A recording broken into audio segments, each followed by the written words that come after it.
Okay, well, let's get into show and tell. Everyone Okay. wants to see some shit. Everyone loves seeing some teas, some stuff that stokes you out. Let's get stoked. Let's see some All shit. right. So I basically. I By have the a way, box up before you do here. this, Yeah. I see in the background you made the shirt. Oh yeah. Okay. So do you want to start with So that? let's start with this. Okay. So my good friend Perry and I, okay, look. First and foremost, one thing people need to know about me is I do take the piss, but it comes from a place of love and it's just boys busting balls. So if you are a Disney head, I don't hate on you. This is just a bit of fun. I personally don't get it, so I made this shirt. So this is a spoof on the classic Fugazi shirt. This is not a Fugazi shirt. So Fugazi never made merch, but at some point somebody made This Is Not a Fugazi t-shirt as a response to how kind of uptight they were about that. The band thought it was funny, so they kind of let it slide. And on the back of the shirt, they put "You Are Not What You Own," which is lyrics in one of their songs called Merchandise, I think. So I changed it to "You Are Not What You Cop." And this is not a Disney shirt with the Spaghetti Boys, which is Perry and I's little t-shirt thing, Spaghetti Boys 2020. That's so sick. So these are on Vintage? Yeah, these are printed all on Vintage. I've got beefy. a run of I've got a run of 50 of them. I'm doing this crazy promotion thing with Stop Animation, so it's taking me forever. Hopefully in the next week, I'll have it all done and you can buy them. But yeah, this is just a bit of fucking fun, guys. And I do know there's a lot of old heads that will be very proud. Oh, dude, you're selling out pretty quick, man. Yeah. Okay, so what I have is this here is my t-shirt room, essentially. So this is just stuff that is either going on eBay, going to be for Hogan, or, it's just like my slightly higher tier level stuff that's not going to go to the shop. I just fold up and put in here. So this wall behind me is really just kind of more the type of the stuff that I was picking back in the day for you. So it's more like 70s, 60s, 70s, 80s kind of quote unquote traditional kind of tees. And then we turn this around, this wall, and it goes underneath this table. This is more 90s. Yeah. So if you're listening to this on the podcast, basically wall to wall stacked shelving with t-shirts ready to go. All right. So what did you, okay, sorry, go ahead. Well, I have a couple of things. I pulled just a couple of my favorite shirts. I'm from Australia, so I definitely have a real big love for like Australian band t-shirts just because it touches on my nostalgia. I have a box up here, which I'm going to pull down. And this is a combination of stuff that I just don't know what to do with and stuff that I'm putting aside, kind of my version of, I guess, an investment, just in case. God forbid something happens, I need to sell something and race on or whatever. So anyway, I'm going to start things off with just some of the things I pulled from my wardrobe that I wear. I showed this a little while ago. So this is a button-up, Jimmy Z. Drew's also a big fan.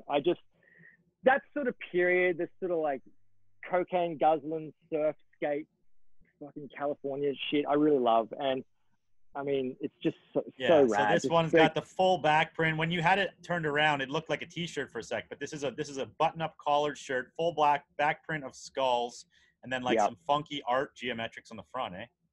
Yeah, and then we have on one of the sleeves, I think there's like a Jimmy Z thing somewhere. Yeah, up here. So, yeah. Kind of hard to see, but and they printed right over that too. They printed right over the embroidered patch, which is sick. I have a bunch of stuff from that era. I don't have that one. That one's rad. Yeah, I was super stoked to get that. Okay, this is just some of my favorite tees. It's like really fun 70s thing. I committed 7 sins at the Holiday Inn. Just this like crazy drunk dude. I just love funny, novelty, weird shit. Always have. Next up, one of my favorite t-shirts of all time. So what we have here is we have Manson. Oh God, that's the best one I've seen. Yeah, Manson and Princess Di and Charles and Di, the royal family. It is a Canadian tag, Watson's, which is quite common here. 80s. So this is Charles Manson, but it's just his head imposed on their wedding photo. Yeah, because, you know, obviously Diana, RIP, was married to Prince Charles. So instead, it's Charles Manson. Yeah, no, it's so good, though. I've never seen this, man. Yeah, it's so fucking good, man. I got this off another local picker, and I paid up for it a couple of years back, but it's never, ever leaving. Next up, I have a pretty big collection up there. I pulled one out to show you, but I collect gay, leather daddy, just weird fetish sort of stuff. And this beat me up Scotty novelty on, you know, obviously Star Trek. Yeah. Super sweet, just super funny on the good hangs. And that's Spock as a drag queen. Fucking legend. Yep. Next up, one of my favorite Australian punk rock bands, kind of like Australia's answer to Ramones, just really fun, just a fun band. And they always have, in my opinion, some of the best merch in the world. Hold it down a little bit. Yeah, there you go. Yeah, so it's just hard-ons. Hard-ons. They're just so, man, if you look up hard-ons graphics, I in my opinion, they're the best in the world. Butthole Surfers for sure had some cool stuff, and I know that's on everybody's kind of radar, but a lot of Butthole Surfers stuff was just kind of collagey and like, you know, Don Rock doing his magic. This is the bass player in this band, Ray. I always forget how to pronounce his last name, but he's the designer of all the hard-on stuff. He's done a bunch of shit for other people. So this is trademarked 1991 to Dick Cheese Comic Company. Just on a blown out, super simple Aussie tag. This is actually a Euro Tour one, my bad. So yeah, really cool. Just like these great little boomerangs, just cool little Aussie details that sort of like, you know, make me a bit nostalgic. Yeah, that one's cool. It's like, that's like a bootleg Donald Duck looking graphic.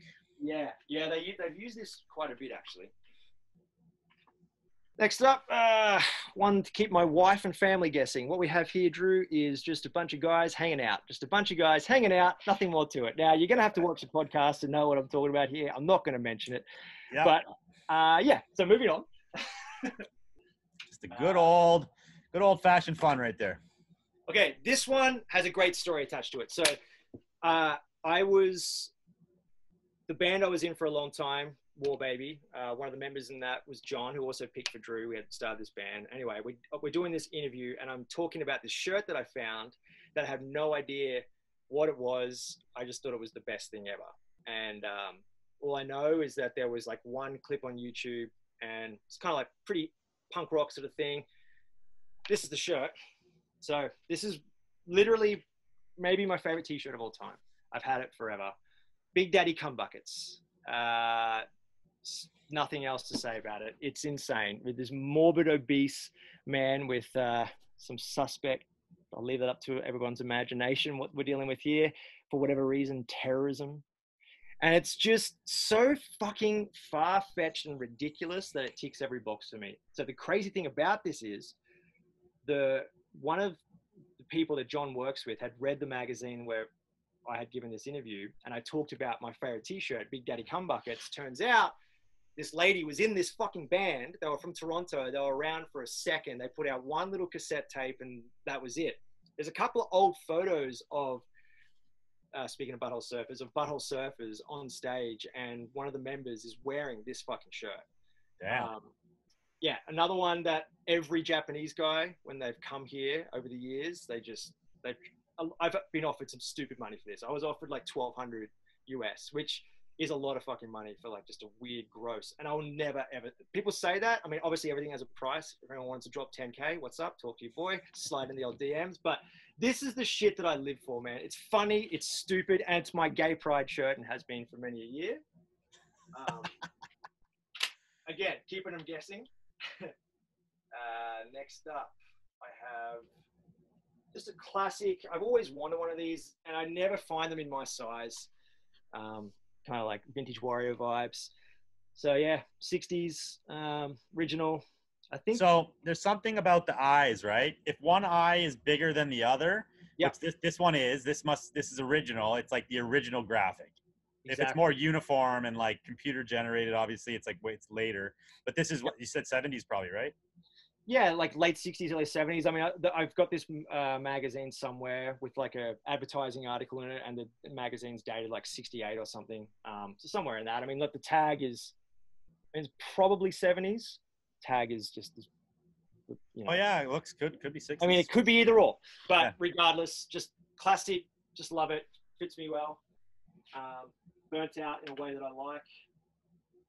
And I got this great Return of the Living Dead. Trademarked 1985 to Orion Pictures. The bottom here, super thin, just worn to perfection, as the kids say. Yeah, just a really, really great horror tee. And it's just so hard to find fucking t-shirts in this period that are like, you know, a wearable size and not skin tight. Yeah, so. and that's an original. Like a lot of the shirts we're seeing now from those series, because that's like Return of the Living Dead is the sequel to Night of the Living Dead. Yeah. And like that's an 80s film, so that's like the original shirt from it. Yeah. No, I was super stoked when I got it. Okay. Next up, great Canadian band, Doughboys, big fan. Another just band that has great merch. And like the back of this, when I got out of hospital, I wore this every day. I'm so fucking happy. And I was so fucking happy to get the hell out of there. So yeah, just, I don't know, design wise, it just ticks every box. And then last, it almost looks like a gate, like Mark Gator for Vision has that spiral, and it's kind of got that in the background of that. Yeah. Dude, that's so funny. I was lucky enough. I don't know that actually. I got this from LJ. Shout out LJ. I can't remember his handle. Whatever. Just another great local kicker. And when he brought it in, he's like, "Got something for you." That's what I thought it was. And both is very exciting to me. That's probably more of a payday, and I would have sold that. But I just love this band. And last up from my collection, this is just such a gem. And if there's any Aussies watching this, that are around my age, you know, I was probably 14 years old. Maybe a bit earlier than that, 96, so 12, something like that.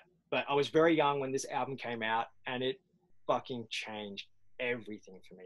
I was listening to like fucking East 17. Do you remember East 17? Like just I was listening to, it was kind of like the UK's answer or version of like Backstreet Boys, just boy band crap. Okay. And then this came out, and I just fucking, the trajectory just went. So for those that would you say that like this is one of Australia's all-time biggest bands? It's definitely this period, like this album is cult, man. It's like the band slowly, as a lot of bands do, they just kind of lost a lot of their edge. You know, Daniel Johns is a really creative guy and whatever, but this fucking album, this was our Nirvana. So this is 1996 Silverchair Frogstone. Yeah, a Frog Stomp. And this is their first album, and this is a tour tee. And that's all Australia dates on it? No, it's European. I got this from... That's the second Aussie with European tour. So, like, is it easier for Aussie bands to get a European tour than, like, an American tour? It's... I don't know if it's necessarily that. I think what it just more is in terms of getting your hands on the merch. Bands...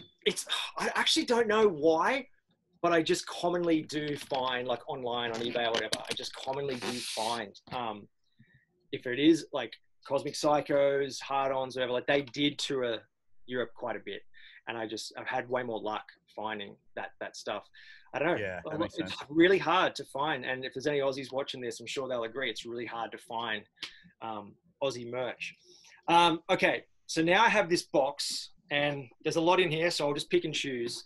So this is stuff that I just can't let go of, or I'm just attached to it in some way, and we all have collections and piles like that. A lot of it is just a combination of it's worth a shitload, and I just love the artwork. I'm excited to see that. So is this all t-shirts too, or is this a mix? T-shirts and a couple of random pairs of shorts. Okay. Okay. So starting off with, I'm going to just put this. Okay, starting off with this. This is from this band called Savoy Brown. I know nothing about them. I found this on eBay. It was a steal. I think it was like $12. It's a cut up 80s tee. It's airbrushed, and it's just like, look at this, man. It's so insane. Yeah, full wraparound airbrushing, like the whole thing. Yeah, and like it's just this kind of this scene of this. Hold it down a bit so I can see the face of that. Oh, it's got what do you call that? A centaur or something on it? Yeah, something like that. And it's, you know, it's this train that's either going to or coming from hell, and you know, all these characters all over it, and it just again, it ticks every box of what I love. In your face, weird, hilarious nonsense. It's my number one favorite shit I look for. I'm going to skip some stuff. It's not worth it. Okay. Yeah. I actually even have them in little individual wraps, just because I'm such a clumsy klutz and the idea of spilling a coffee or something over it. So you may have seen this one before. No idea. It says, "Remember, kids, Satan loves you." It's on cut, which I don't know why there's so many cut Fruit of the Loom tags. It's so weird. Anyway, cut Fruit of the Loom XL. Now, if you ever have a dead stock Fruit of the Loom, though, they are like really stiff, man. Yeah. I don't know anything about this. All I know is that I'm a big Faith No More fan, and I've got this old magazine where Mike Patton, the singer, is wearing this on stage. That's all I fucking know. Just a nonsense, whatever. Yeah, it's hilarious. super rad. It looks like it could be like a circus graphic, but it's, hey kids, Satan loves you. Exactly. Next up, a shirt that I've had forever. And if you ever came and seen me back in the day at the East Side Flea, shout out Jill and the gang. This was always hanging in my booth behind me. So it's a tank top, which, okay, for those just listening, you're probably thinking lame alert, but definitely need to see the video. So what it is spiders.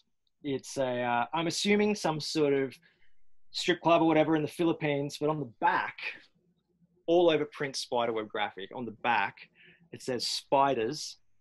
If you haven't been there, shut the fuck up. Yeah. And by strip club, you mean whorehouse for sure.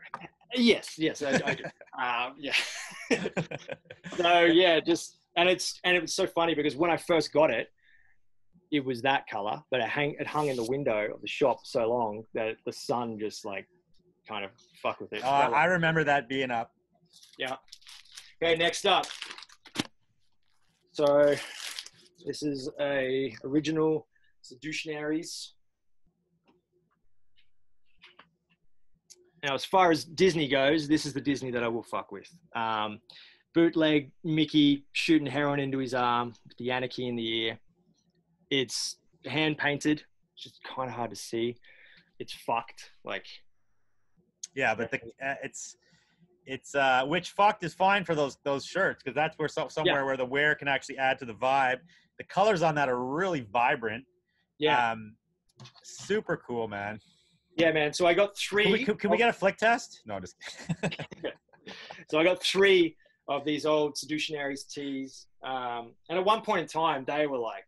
I haven't really looked at them for the longest time, but at one point they were fucking popping like crazy. But I sold one of them at Inspiration this year, actually, that I had for the longest time. You know, like just like the classic Destroy with the swastika and the upside down crucifix. Yeah. Here's another Mickey shooting up heroin. It's just like a weird, I think it's on a tiger tag. Nice. This is something I want to frame. It's an old 5th column. Which in my opinion, everyone always talks about Mosquito Head. There's not enough conversation about 5th column. I personally prefer their artwork and prefer their tees. So this is a seppuku shirt. And what seppuku is the Japanese suicide. So it's that when you have caused dishonor to the family or whatever, and then you would just grab the sword and it's kind of your way of making up for whatever you did. So this is the front of it. So seppuku is the term for suicide through dishonor. Yeah, something like that, man. Yeah, it makes sense. I've heard about this. You know, there's all that story about like Mount Fuji where like people will go and commit suicide when they they do seppuku there, and there's all these like tents they find with no people and. Yeah, suicide forest, man. It's wild. So do you know much about 5th Column as a brand? Like, can you tell us a bit about it? Well, I have a lot of old T-shirt catalogs, and I do actually have. Where'd you get all these, dude? You know that dead stock find in Vancouver? Yeah. So the lady, I asked her, I was like, "Do you by chance, because you are obviously a T-shirt shop, do you have any catalogs?" She's like, "Yeah, do you want them?" I'm like, "Fuck yeah." And so she just gave me pretty much all these were from her. They're really hard to find. But I have, this was in there because in that pick, I don't have any left, unfortunately, but I'm not sure if you remember, but I had the 3 dead stock, Dead Kennedys 5th column tees. Yeah. I was so excited. And she's like, oh, I think I have a 5th column calendar. Fuck yeah. So I have this, which so many Cerbros have tried to buy from me, which we'll get into that term in a bit. All right. So this is really cool. So it's 1985, I believe. Yeah, 1985. You can see there on the calendar. And it's literally just all the designs that I guess they had in rotation. So this is the Dead Kennedy shirt that they would have. Yeah, that's the one you had, yeah. I had 3 of these dead stock. I've always wanted this one. This one here, we're all prostitutes. But yeah, I mean, I just sold the Jam, which is around here somewhere. Oh, I don't know. It might be like finding a needle in a haystack now. But I can't really these were out of England, right? Yeah, I was about to say, I can't really tell you too much about them. I mean, I'm not really one of the nerds that's going to go too much into history, but they're from England. They're still around today. They just, for my money, they just made just fucking rad shit. I mean, if you look up, for those who are curious, if you just go on eBay and just type in completed listings 5th column, I mean, some of them still hit like crazy. But about 4 or 5 years ago, I remember seeing this one, the POW, which is just a nothing graphic, man.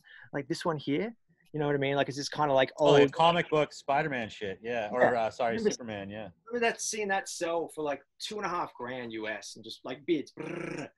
Massive in Malaysia and Thailand. God knows why. Like a lot of t-shirts are there. Yeah, but really cool stuff. Like these crazy all over print wild tees. So definitely a similar vibe to Mosquito Head and that kind of world, I suppose. But yeah, man, I got like, I mean, I just think they're so much more rare to find over here. Yeah. And, you know, they're not accessible enough to be in that hype realm like the Mosquito Heads are. We'll have to do I have to do an Instagram where I just show all these, but like, they're just wild, man. Like, yeah, dude, that's so, and like, there's probably so many shirts in these catalogs that just didn't have good sell-through rates. So like, you never find them. Like this is, I guess, an old Russell Athletics catalog with this fucking handsome devil on the front. That's so rad that they use spray paint for the font. I know, but I mean, it's, you know, this would have just been the equivalent of like an American Apparel catalog or whatever, where you just pick and choose for your order for the shop. Yeah. But yeah, so I mean, this shit's just rad to have for reference, man. Like, yeah, I have a bunch of old Nike and Adidas catalogs. Yeah. I have like a huge box of them from like, you know, all late 80s through the 90s. And I love looking through them, man. Me too. So this one's cool. But I think I still have a lot of dead stock from that pick behind me here. I mean, to be honest with you, this whole like second level is all dead stock. But in that, here they are. Okay. So I've sold them all. This is all I have left. But these kind of like classic 80s, you know, Hollywood strip, all over print, wild kind of 80s graphics. And so she was telling me this company, Blowout, which made all their stuff in Thailand. She said that these were like $40 back in the day, like in the 80s. That's so expensive for a shirt. Dude, that's crazy. And so I have this Skins catalog, which is a similar brand. And so it's just like, you know, all of their stuff they made. And then on this page here, like it's just so cool to see this and draw the dots. And like you said, great reference stuff. If you do find it, you can put an exact date on it, which is so nice. As opposed to 80s, you can do 1982. Anything else in the green bin? Oh, dude, so much. Show us like 2 more pieces. Pick out your 2 favorite pieces in the green bin. All right, that's easy. I know what one will be, so I'll put that right there. And then, okay, so I have my favorite shit, but I know what people are going to be stoked on, so I'm going to show them that. Okay, I'm going to do 3 more. Okay. Okay, here we go. First up, I have wanted this shirt. I saw this, can't remember, some old, let's just say a skateboarding mag or something, someone was wearing it. I was like, that is the fucking coolest shirt I've ever seen. It will be mine. 10 years later it was. So I did a trade for an old Roxy Music shirt. They got, like, financially wise, resale, they definitely got the better end of the deal, but I needed this. So this is an amazing spoof. Oh yeah. On New Kids on the Block. Do you have this? I think you have this, don't you? No, but I have a different version, but I think there was this was a bootleg, so like a lot of people made them. Okay. Different versions. So for those listening, it's New Kids on the Chopping Block, and a couple of the members have had their heads decapitated. And then the other members are just nicely tied up with their shirts off in the back. Yeah, which also touches on my other category that I collect, which is gay and little daddy stuff. So, ticks a couple of bases there. Okay, the last two. I'm going to save the best to last. As far as mosquito head goes, I've got a couple in here. This one, I mean, I would sell this. I'm not too emotionally attached to it, but I fucking love it. Colors, everything. Yeah, it's got a pale pink color to it. I got this Facebook Marketplace. The dude didn't know what he had. I paid $70 for it. So it's a fucking Mao mosquito head.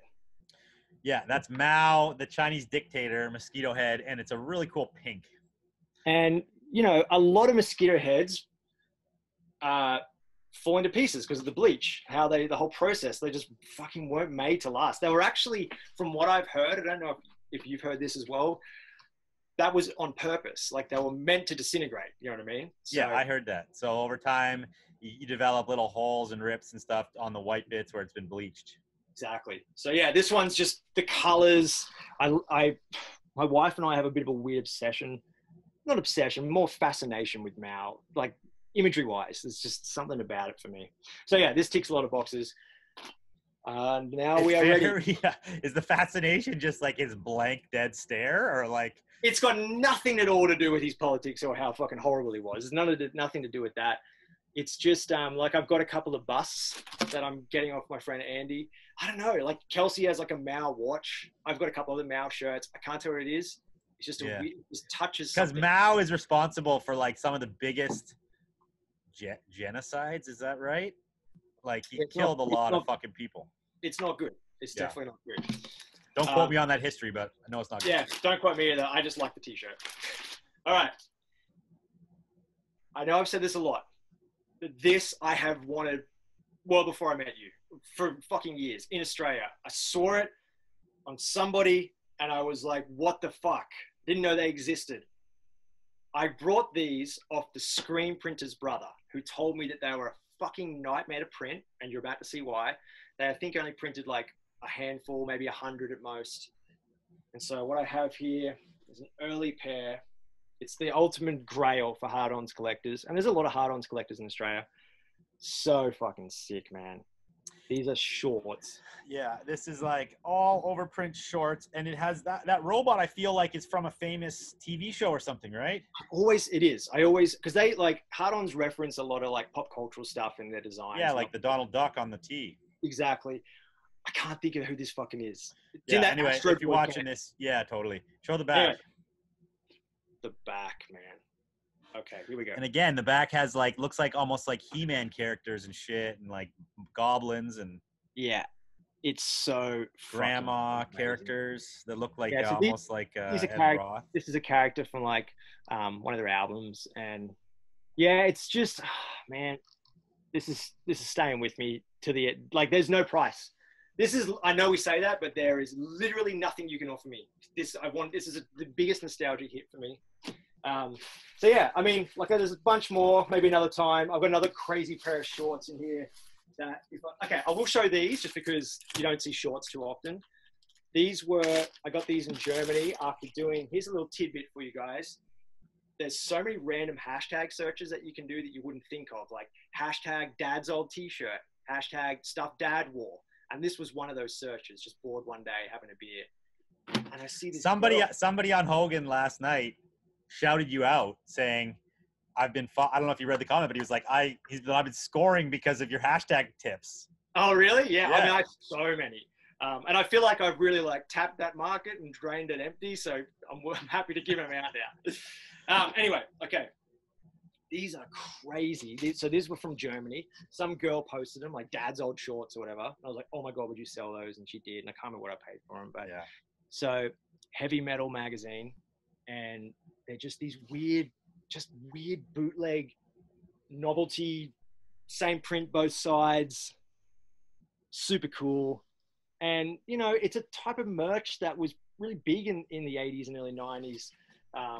Shorts. And a lot of hardcore bands did shorts. And I feel like it's something that doesn't really get done too much these days. So, yeah, anyway. they definitely don't get the love, that's for sure. Yeah. So okay, so let's get into what you're about now. Like, we haven't even talked about your store. So you have a store now.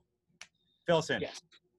So shout out Skylar, who offered me a great space